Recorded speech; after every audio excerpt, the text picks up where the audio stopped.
연못가를 지나던 제 발걸음이 멈췄습니다.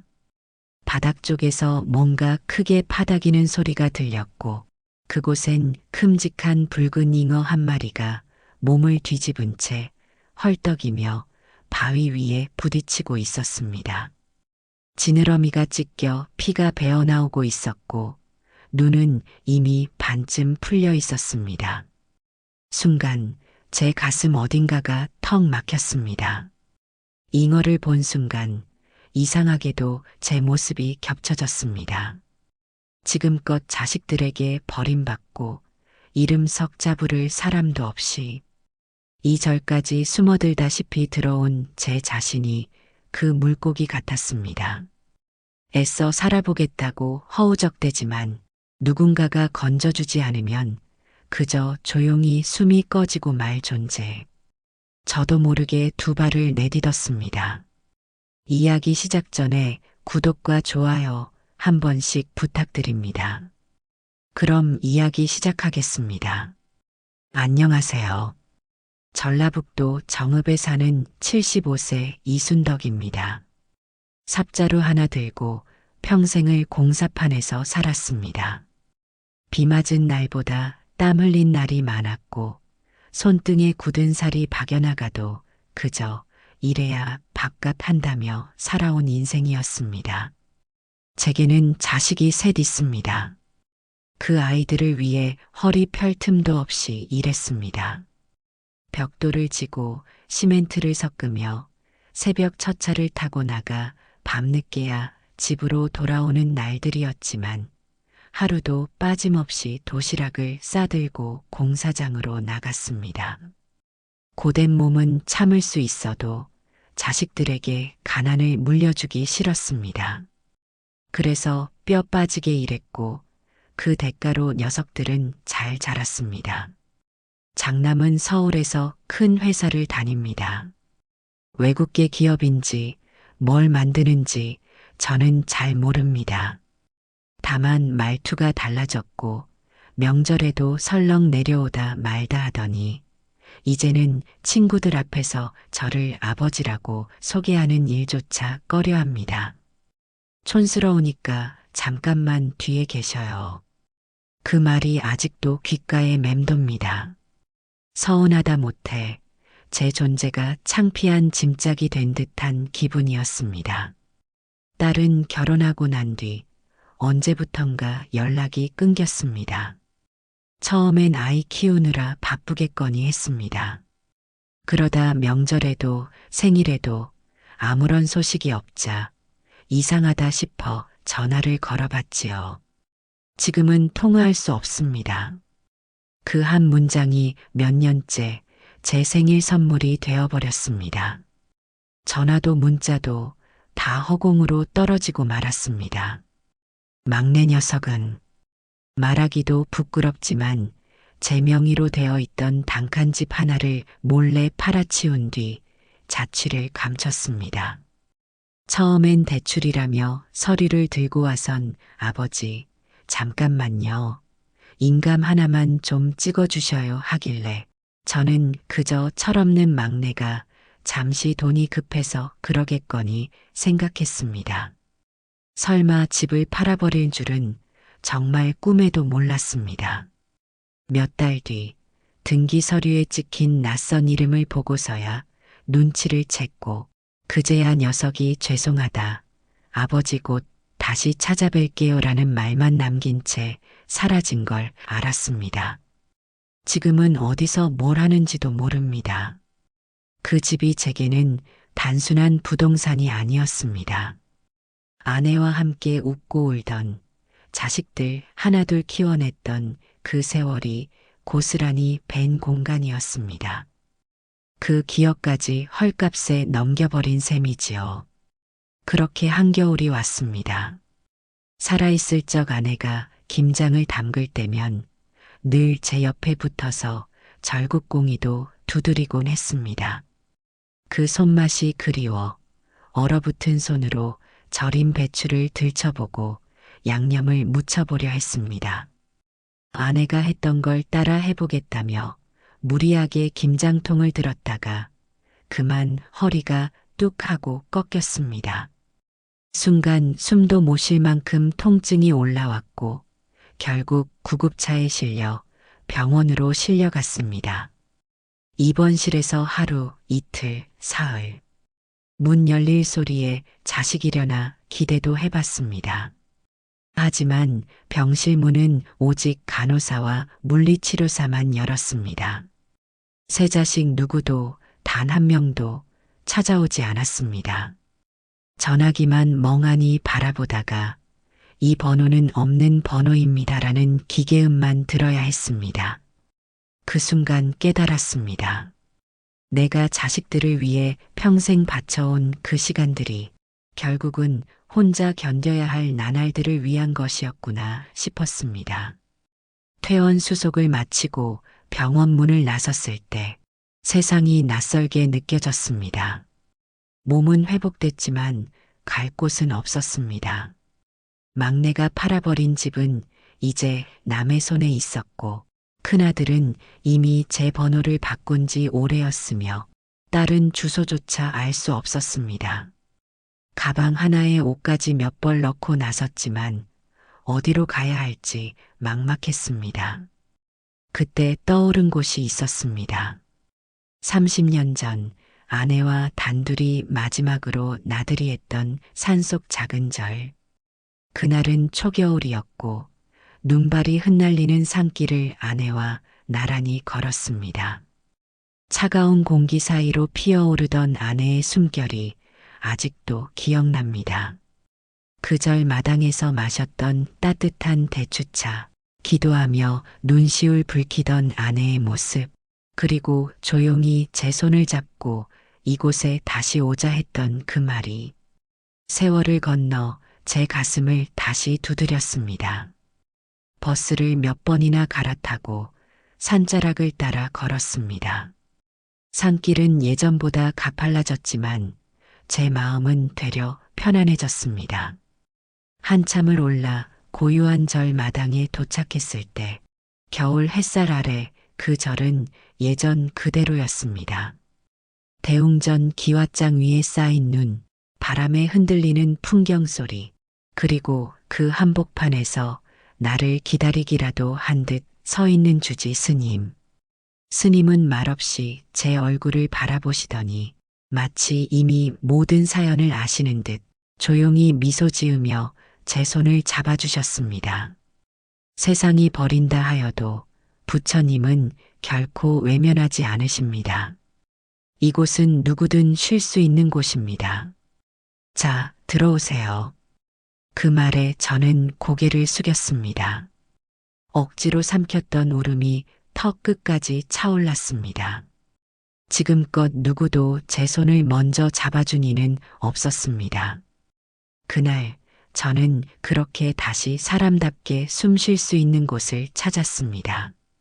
절 안으로 들어선 첫날, 저는 대웅전 앞마당에 서서 한참을 움직이지 못했습니다. 불빛도 사람 소리도 드문 그곳에서 귀에 익은 것은 바람에 스치는 나뭇잎 소리와 풍경 소리뿐이었지만 오히려 그 고요함이 제 마음을 다독여주는 듯했습니다. 스님은 제게 별다른 물음도 조건도 없이 작은 행자방을 내어주셨고 그날부터 저는 절에서의 삶을 시작하게 되었습니다.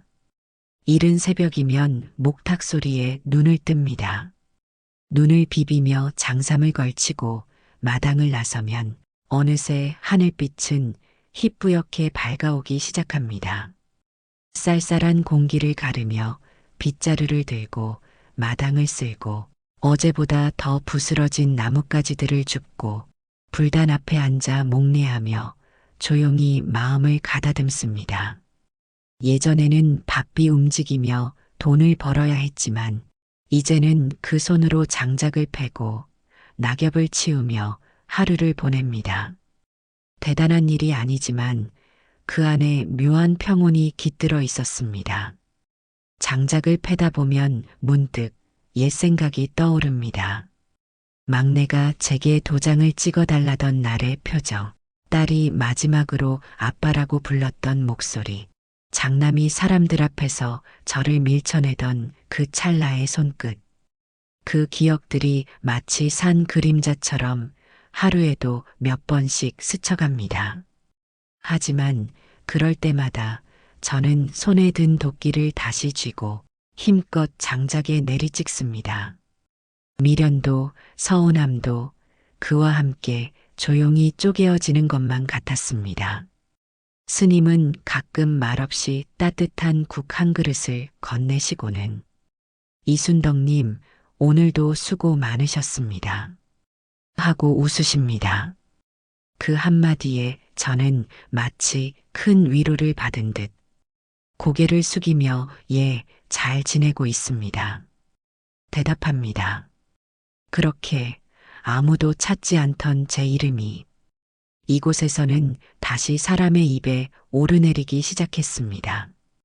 그러던 어느 날 새벽이었습니다.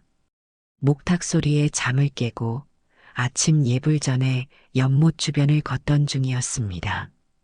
겨울 기운이 아직 가시지 않은 이른 아침, 하늘은 희뿌연 안개에 덮여 있었고 물가엔 싸늘한 이슬이 내려앉아 있었습니다. 그때였습니다. 연못가를 지나던 제 발걸음이 멈췄습니다. 바닥 쪽에서 뭔가 크게 파닥이는 소리가 들렸고 그곳엔 큼직한 붉은 잉어 한 마리가 몸을 뒤집은 채 헐떡이며 바위 위에 부딪히고 있었습니다. 지느러미가 찢겨 피가 배어나오고 있었고 눈은 이미 반쯤 풀려 있었습니다. 순간 제 가슴 어딘가가 턱 막혔습니다. 잉어를 본 순간 이상하게도 제 모습이 겹쳐졌습니다. 지금껏 자식들에게 버림받고 이름 석 잡으를 사람도 없이 이 절까지 숨어들다시피 들어온 제 자신이 그 물고기 같았습니다. 애써 살아보겠다고 허우적대지만 누군가가 건져주지 않으면 그저 조용히 숨이 꺼지고 말 존재. 저도 모르게 두 발을 내딛었습니다. 손에 장갑도 끼지 않은 채 바닥에 엎드려 잉어를 움켜쥐었습니다. 매끄럽고 차가운 비늘이 제 소나기에서 미끄러졌고 몸부림치는 힘에 손등이 바위에 쓸려 찢어졌습니다. 피가 배어나오는 것도 살이 벗겨지는 것도 느껴졌지만 그 순간엔 아픔보다 절박함이 앞섰습니다. 이놈아, 나라도 못 구하겠으면 너라도 살아야지. 그렇게 허망하게 죽지 마라. 잉어를 품에 안고 다시 연못 안으로 조심스레 넣어 주었습니다. 물속에 닿자마자 녀석은 잠시 멈칫하더니 서서히 몸을 펴고는 비틀거리며 수면 아래로 사라졌습니다. 저는 바닥에 주저앉은 채 한동안 그 물결만 바라봤습니다. 손등의 피를 아무 말 없이 도포자락에 문지르며 닦았습니다. 바람이 차가웠지만 그날따라 제 안은 이상하게 따뜻했습니다. 그 잉어가 다시 헤엄을 치는 걸 본 순간 제 안에 무언가도 조금은 살아난 것 같았습니다. 그 일을 겪고 난 뒤부터 절 안에선 설명하기 힘든 변화들이 조용히 일어나기 시작했습니다. 처음은 그저 우연이라고 넘길 수 있을 정도였습니다. 하지만 하루 또 하루가 지나며 그 변화는 마치 물결처럼 점점 커져갔습니다. 첫째 날 절 입구에 시주객이 하나둘 찾아오기 시작했습니다. 평소라면 한 달에 한 번 올까 말까 한 외부 방문객이 그날따라 아침부터 줄을 서더니 누군가가 SNS에 올렸다고 하며 소원 성취되는 절이라 입소문이 났다는 것이었습니다. 하루 만에 시주함은 가득 찼고 주지 스님은 이건 10여 년 만에 처음 있는 일입니다라며 고개를 갸웃거렸습니다. 둘째 날 아침 공양을 마치고 연못가를 둘러보던 중이었습니다. 며칠 전까지 죽은 듯 잿빛이던 연꽃잎 사이로 진한 분홍빛의 꽃봉오리가 하나 또 하나 고개를 내밀고 피어났습니다. 절에 살던 스님들도 모두 연못 앞에 모여 이 계절에 이 연꽃이 피었다고요? 하며 숨을 삼켰습니다. 연못에 물고기 하나가 헤엄치다 살았다는 이야기는 했지만 그 잉어 하나로 이 모든 게 시작됐다고 생각한 사람은 아마 저뿐이었을 겁니다. 셋째 날 새벽 예불을 마치고 방으로 돌아온 저는 손등의 상처를 확인하려 옷소매를 걷었습니다. 며칠 전까지 깊게 찢어져 있었고 딱지가 앉아있던 그 상처가 흉터 하나 없이 말끔히 사라져 있었습니다. 살결도 매끄럽고 통증도 없었습니다. 그제야 저는 이 변화가 단순한 우연이 아니라는 걸 직감했습니다. 그리고 넷째 날부터는 도무지 믿기 어려운 일들이 벌어졌습니다. 10년 넘게 소식조차 없던 자식들이 마치 약속이나 한 듯 하루 간격으로 전화를 걸어오기 시작했습니다. 첫날은 딸이었습니다. 결혼 후 연락을 끊었던 그 아이가 울먹이는 목소리로 아빠 죄송해요. 제가 너무 미안해서 이제야라며 전화를 걸어왔습니다. 다음 날엔 장남이 전화를 걸어 아버지, 제가 바보였습니다. 찾으러 가도 되겠습니까? 하고 말했습니다. 그리고 그 다음 날 사라졌던 막내에게서도 문자가 도착했습니다. 아버지 혹시 절에 계신다는 소문 진짜입니까? 모든 것이 빠르게 이상하리만치 순리처럼 흘러가고 있었습니다. 그때 주지 스님이 조용히 제 곁에 다가오셨습니다.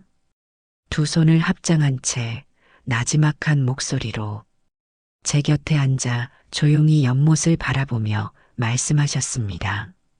이순덕님, 잉어가 복을 타고났다는 전설 2절에도 내려옵니다. 그 말에 저는 고개를 돌려 스님을 바라보았습니다. 스님은 눈을 감은 채 마치 오래된 이야기를 꺼내듯 말끝을 낮추셨습니다.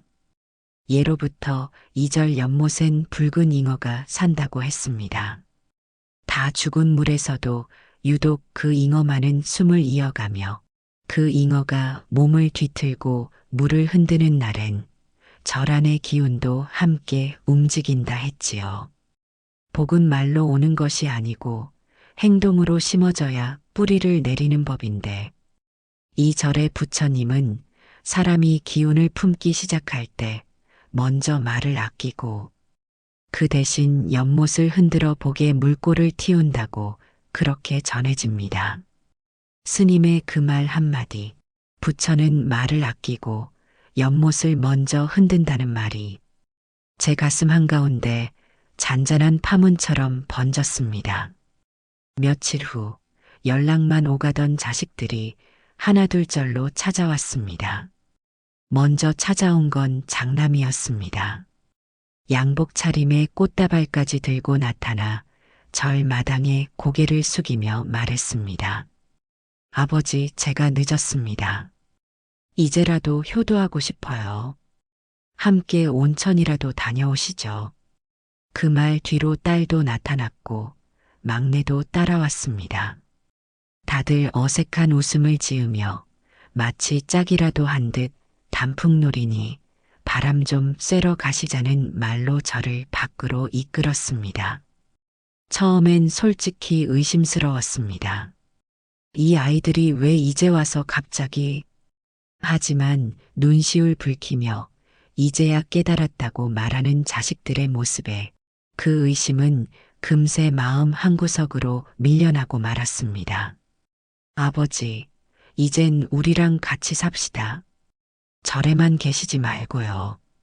딸의 말에 저는 한참을 망설였습니다. 그 고요하고 따뜻했던 절의 시간이 자꾸 마음에 걸렸기 때문입니다. 그러나 자식들이 손을 꼭 잡고 아버지, 우리가 잘못했습니다 하고 눈물을 보이자 그 손을 뿌리치지 못하고 결국 따라 나섰습니다. 며칠 뒤 막내의 집에 자리를 잡게 되었습니다. 방도 따로 마련되어 있었고 이불이며 속옷까지 새 것으로 준비해 두었더군요. 식사 시간엔 제 입맛에 맞춘 반찬이 놓였고 TV 앞에 앉아 있으면 아버지, 이거 좋아하셨죠? 하며 리모컨까지 건네주었습니다. 그 정성에 저는 마음을 조금씩 놓기 시작했습니다. 그래, 이제라도 이렇게 챙겨주니 늦었지만 고맙다는 마음이 들었습니다. 그러던 다음 날 아침이었습니다. 막내가 슬그머니 말했습니다. 아버지, 오늘 병원 예약 있어요. 요즘 좀 말이 헷갈리시잖아요. 걱정돼서요. 검사 한 번만 받아보시죠. 저는 아무 의심 없이 고개를 끄덕였고 그렇게 대형 병원으로 향하게 되었습니다. MRI며 인지 검사며 이것저것 복잡한 검사들이 이어졌고 대기실에서 막내는 서류를 한 장 꺼내더니 몰래 보호자 등록 신청서를 작성하고 있었습니다. 거기엔 제 이름과 주민등록번호 그리고 향후 위임에 따른 요양 관련 동일안에 막내의 서명이 적혀 있었습니다. 저는 그 모습을 병원 창문 너머에서 우연히 보게 되었습니다. 처음엔 착각이라 생각했습니다. 아니야, 설마 저건. 하지만 막내가 한숨을 쉬며 휴대폰으로 누군가에게 이제 절차만 남았어라고 말하는 입모양을 보며 제 등줄기엔 싸늘한 기운이 스며들었습니다. 며칠 후 막내는 아침상을 차려주며 아무렇지 않은 얼굴로 말했습니다. 아버지, 절로 다시 돌아가시는 게 좋을 것 같아요. 거기가 몸에 맞으시잖아요. 공기도 좋고 스님들도 잘해주시고 말끝은 부드러웠지만 어딘가 매정하게 느껴졌습니다. 며칠 전까지 울먹이던 모습은 온데간데 없고 마치 한때 들렀다 가는 손님에게 작별을 고하는 말투 같았습니다. 그래, 그래야겠지. 저는 조용히 대답하며 식탁 위에 놓인 반찬을 바라봤습니다. 전보다 성의 없는 반찬, 식지 않은 국, 그리고 눈을 마주치지 않는 자식의 표정이 모든 것을 말해주고 있었습니다. 그날 밤 막내의 휴대폰에서 우연히 들려온 통화 소리에 저는 문 밖에 나가 귀를 기울였습니다. 그래, 아버지 검사 다 끝났고 그쪽 절 아래 땅은 확실하대.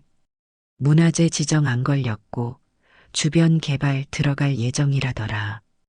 이제 요양원 얘기만 꺼내면 돼. 아버지는 순하셔서 말만 잘하면 알아서 움직이실 거야. 그 말을 듣는 순간 가슴이 저릿하게 무너져 내렸습니다. 절 아래 땅. 그 말이 제 귀에 쐐기처럼 박혔습니다. 스님이 몇 해 전 들려준 말이 떠올랐습니다. 이순덕님, 절 뒤쪽 산줄기 따라 흐르는 땅은 본래 사찰 소유가 아니라네요. 등기본이 예전 어느 기부자가 남긴 땅이라는데 이름이 이순덕 씨로 되어 있었습니다. 그때까진 그 말이 별 의미 없이 들렸습니다. 그저 아내와의 추억이 깃든 절에 인연이 이어졌구나 싶어 고마웠을 뿐이었습니다. 하지만 지금에서야 깨달았습니다. 자식들이 절까지 저를 찾아왔던 이유, 늦게라도 울며 제 손을 붙잡았던 그 눈물의 의미, 그 모든 것이 아버지를 향한 그리움이 아니라 땅이란 말 한마디에서 시작된 것이었음을 말입니다. 저는 조용히 방 안으로 들어가 한참을 그대로 앉아 있었습니다. 손에 남은 연못물의 감촉도, 붉은 잉어에 파닥이던 생명의 떨림도 이제는 모두 현실을 가르는 칼날이 되어 제 마음을 도려내고 있었습니다. 절로 돌아오는 길은 조용했습니다. 버스 창밖으로 스치는 산등성이와 겨울 끝자락에 잎진 나무들. 그 모든 풍경이 그날따라 내 마음을 천천히 씻어주는 것 같았습니다.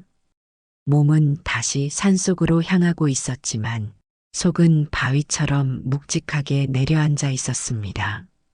도착하자마자 스님께는 아무 말 없이 그저 오래된 장삼을 다시 입고 예전처럼 마당을 쓸고 장작을 옮기며 일상으로 돌아갔습니다. 연못 앞에서 붉은 잉어가 다시 유유히 헤엄치는 걸 보고 잠시 걸음을 멈췄을 때였습니다. 문득 오래전 한 장면이 뇌리를 스쳤습니다. 이순덕님, 이 땅은 저를 위해 내놓으신 거지만 혹시 모르니 등기는 따로 관리해 두겠습니다. 성함으로 등록해 두고 운영에 보탬이 될 때 쓰시지요. 그건 20여 년 전 아내가 살아있을 무렵 법무사 사무실에서 들었던 말이었습니다. 그 작은 밭은 예전에 마을 사람이 절 운영에 보태라며 저에게 맡긴 땅이었습니다. 저는 그걸 제 이름으로 분할 등기해 두었고 그게 시간이 흐르며 문서 속에서 잊힌 채 단 한 번도 떠올리지 않았던 것이었습니다. 그 땅이 아직 내 명의로 존재하고 있다는 걸 지금에서야 떠올린 것입니다. 절 아래 개발 예정지와 닿아 있는 위치, 자식들이 군침을 흘릴 만한 그곳. 저는 아무 말 없이 절 뒷방에 두었던 서류철을 뒤졌습니다. 그리고 거기서 노랗게 바랜 등기권리증을 꺼냈습니다. 소유자 이순덕. 그 이름이 선명하게 인쇄되어 있었습니다. 그 순간 제 입꼬리에 미세하게 웃음이 걸렸습니다. 이제야 알겠습니다. 지켜온 것은 집도 아니고 자식도 아닌 바로 이 작고 조용한 땅 한 조각이었다는 걸. 그날 밤 스님께 조용히 말씀드렸습니다. 스님, 이 땅을 다시 절에 돌려드릴까 합니다. 제가 죽고 나면 제 이름이 아니라 부처님 이름으로 남게 해주십시오. 스님은 놀란 눈으로 절했습니다. 이순덕님, 정말 그러시겠습니까? 저는 고개를 끄덕이며 연못을 바라봤습니다. 자식들은 그 땅이 제 손에 없어진 줄로만 알 겁니다.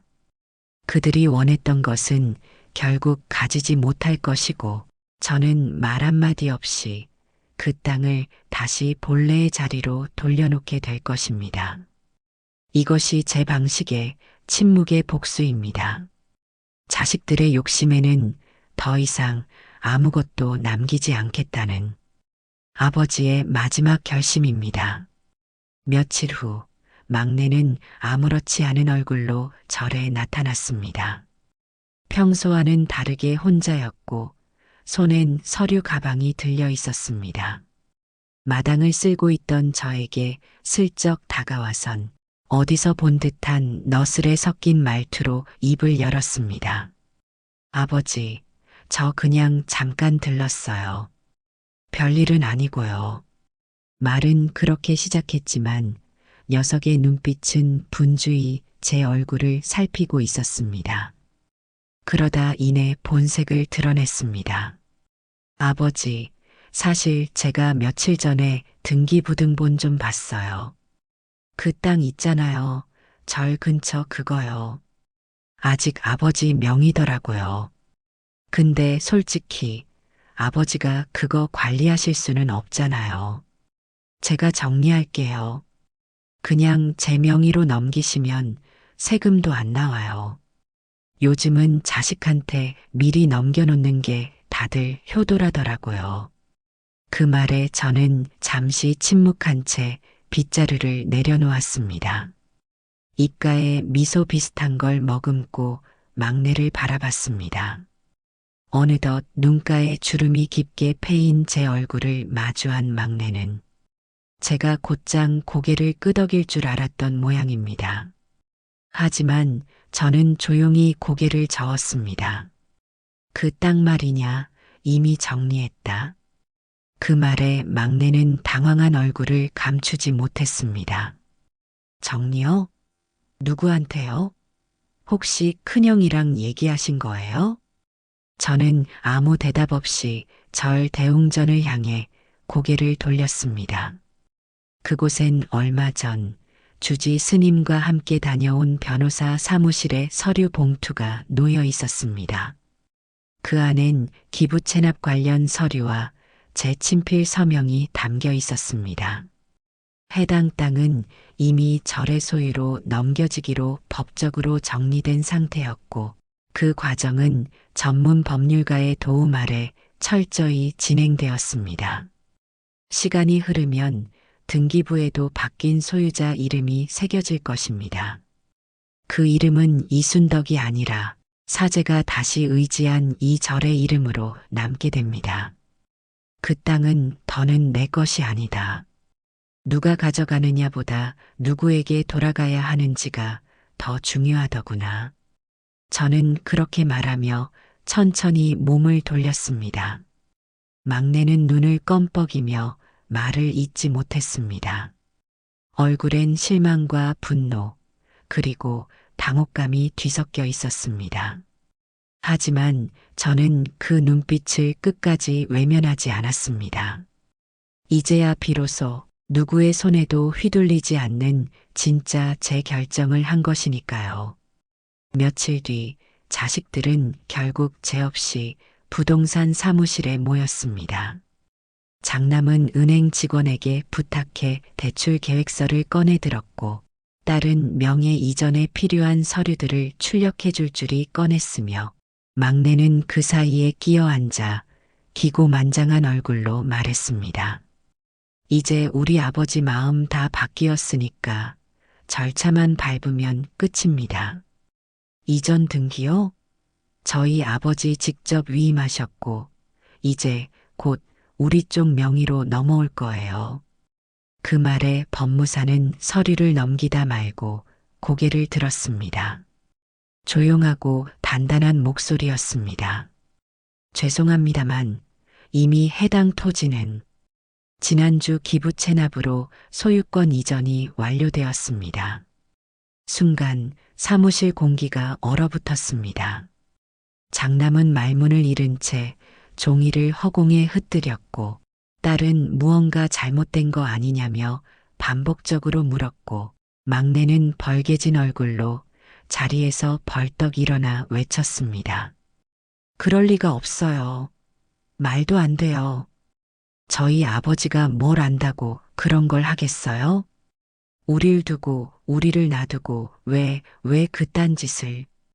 그날 저녁 자식들은 절까지 찾아와 그야말로 고래고래 소리를 지르며 제 앞을 가로막았습니다. 대웅전 마당이 울릴 만큼 울부짖으며 아버지가 우리한테 이럴 수 있어요? 이거 복수입니까? 대체 뭘 바라고 이런 짓을 하신 거예요? 입에서 나오는 말마다 분노와 실망이 뒤섞여 있었고 그 얼굴엔 어쩔 줄 모르는 당혹감이 가득했습니다. 하지만 저는 단 한마디도 감정 섞지 않고 조용히 입을 열었습니다.